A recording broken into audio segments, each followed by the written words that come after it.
प्यारे संतों परम प्यार से बोलिए धन्यंकार जी। कस्तूरी नाभि बसे मृग ढूंढे बन माही, ऐसे घट घट राम हैं दुनिया देखे नहीं। आओ संत महात्माओं ने ऐसा दर्ज कर दिया कि नाभि में कस्तूरी जो बसती है हिरन के, और कस्तूरी में इतनी खुशबू इतनी आनंदित कर देती है कि जब जब हिरन को उसका एहसास होता है उसे प्राप्त करने के लिए बन बन दौड़ लगाता है, कभी इस सिरे से कभी उस सिरे पर, लेकिन प्राप्त नहीं कर पाता। कारण क्या है? क्योंकि अंधकार है, अज्ञान है। अज्ञानता के कारण प्राप्त नहीं कर पा रहा, उसे ये नहीं पता कि मेरी नाभि के अंदर है। आओ संत महात्माओं, उधर शिरोमणि गोस्वामी दास जी ने प्रमाण दे दिया। कैसा प्रमाण दे दिया? परमात्मा के बारे में क्या रचना दर्ज कर दी। आओ संत महात्माओं, कह रहे निकट होत सूजत नहीं, दीर्घ दीर्घ ऐसी जिंद, तुलसी इस संसार को भयो मोतिया बिंद। कह रहे ये तो इतना निकट है लेकिन इसका एहसास नहीं होता, सूझ नहीं होती। दीर्घ दीर्घ कह रहे धिक्कार है, धिक्कार है। जिंद उर्दू का लफ्ज़ है जिंद। जिंद कहते आँखों के लिए, कि ऐसी आँखों पे धिक्कार है। निकट हो तो सूजत नहीं, दीर्घ दीर्घ ऐसी जिंद, और तुलसी इस संसार को भयो मोतिया बिंद। कह रहे हैं कि इस संसार को ऐसा लगता है कि मोतिया बिंद हो गया। अब मोतिया बिंद होता है तो निकट की हो या दूर की हो कोई वस्तु स्पष्ट दिखाई नहीं देती। तो आओ संत महात्माओं, सारे संसार के लिए ऐसा शिरोमणि गोस्वामी तुलसीदास ने रच दिया। कारण क्या है? क्योंकि परमात्मा बहुत ही करीब है, बहुत ही पास है।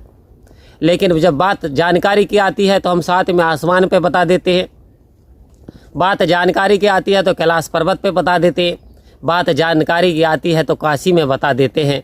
आओ संत महात्माओं, हम ये नहीं बताते कि हमारे पास है, हमारे अंग संग बसा हुआ है, हमारी साहे रग से भी करीब है, हमारी अंतर चेतना में, हर प्राण में, हर रोम रोम में बसा हुआ है।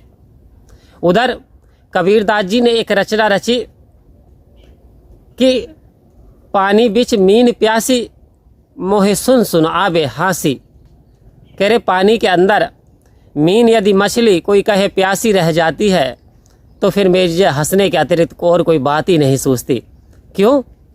क्योंकि प्रमाण दे रहे हैं, यानी पानी, ये संसार और ये जीवात्मा मछली है, संसार में रहते हुए, यानी ये जो पानी है ये निरंकार परमपिता परमात्मा इस संसार के कण कण में बसा हुआ है, और ये जीवात्मा इस निरंकार रूपी संसार में यदि फिर भी प्यासी रह जाए तो कहते हैं फिर तो मुझे हंसी आएगी। आओ संत महात्मा, इसके अतिरिक्त कोई और बात नहीं। निकट हो तो सूजत नहीं, दीर्घ दीर्घ ऐसी जिन। तो संत महात्मा इस ओर प्रमाण कर रहे हैं कि परमात्मा हमारे बहुत करीब है, लेकिन हमें दिखाई क्यों नहीं देता, हमें इसका एहसास क्यों नहीं होता। संत महात्माओं, एहसास करने के लिए यदि आपको काला होना है तो कोयले की खान में जाना पड़ेगा, या फिर काले रंग को आपको रंगना पड़ेगा, तब आप यानी काले दिखाई देना शुरू कर देंगे। आप यदि हरे दिखाई देते हैं तो आपको हरे कलर से अपने आप को रंगना होगा। संत महात्मा, होता क्या है, यानी नल के मिस्त्री के पास जाओगे तो नल का ही ज्ञान उसके पास होगा, एक नक्शे बनाने वाले के पास जाओगे तो नक्शे बनाने का ज्ञान उसके पास होगा, एक टीचर के पास जाओगे तो शिक्षा वो देगा।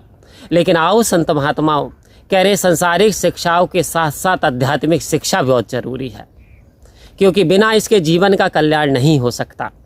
तो आध्यात्मिक शिक्षा के जो गुरु हैं आखिर वो कौन हैं? आओ संत महात्माओं, कह रहे सतगुरु वो होता है जो बंधन काट मिला दे राम। आज समय के सतगुरु माता श्री दीक्षा सपेंद्र हरदेव सिंह जी महाराज इंसान के सारे बंधन को काट रही हैं, सारी दिमाग की जो तंगताएं हैं इन्हें मिटा रही है। जाति पाति यानी काला गोरा वर्ण के भेद मिटाते हुए इस आत्मा को परमात्मा के साथ अटैच कर रही हैं, इसका नाता, इसका रिश्ता करा रही हैं, इससे परिचय करा रही हैं। आओ संत महात्माओं, निरंकारी मिशन एक आध्यात्मिक विचारधारा है जो कि परमात्मा के दीदार स्पष्ट रूप से जो वेद शास्त्र बताते हैं कि बहुत पास है, कि जिधर देखता हूँ उधर तू ही तू है, और हर शय में जलवा तेरा हुबहू है। अब ये बात क्यों कहने लगते हैं? जब आत्मा ने देखा ये मेरा परमपिता परमात्मा है सतगुरु की कृपा से, तो फिर इसने गाना शुरू कर दिया। फिर जब मीरा ने देखा तो नाचना शुरू कर दिया। कि पायो जी मैंने नाम रतन धन पायो, वस्तु दिया मोलक गुरु ने कर कृपा अपनायो, अरे पायो रे सखी मैंने नाम रतन धन पायो। तो यहाँ जब ये आत्मा जीव आत्मा परमात्मा को प्राप्त कर लेती है, जब इसकी जानकारी हो जाती ये परमात्मा ये तू है, तू इसका अंश है और ये तेरा मूल स्रोत है, तो ये झूमना शुरू कर देती है, नाचना शुरू कर देती है, भक्ति में भाव विभोर हो जाती है। तो आओ संत महात्मा, ज़रूरत है समय के सतगुरु की, ज़रूरत है दिव्य ज्ञान की, जो कि हमें सतगुरु की कृपा से प्राप्त होता है। तो आओ संत महात्माओं, यदि ये हमारे जीवन में आ जाए तो वास्तव में इंसान का जीवन का कल्याण हो जाता है। और इंसान के जीवन का लक्ष्य भी यही है कि संत महात्माओं, इंसान के जीवन का ये लक्ष्य है कि उसे यानी 84 में ना भटकना पड़े और परमात्मा की प्राप्ति कर ले। परम प्यार से कहिए धन्यकार जी।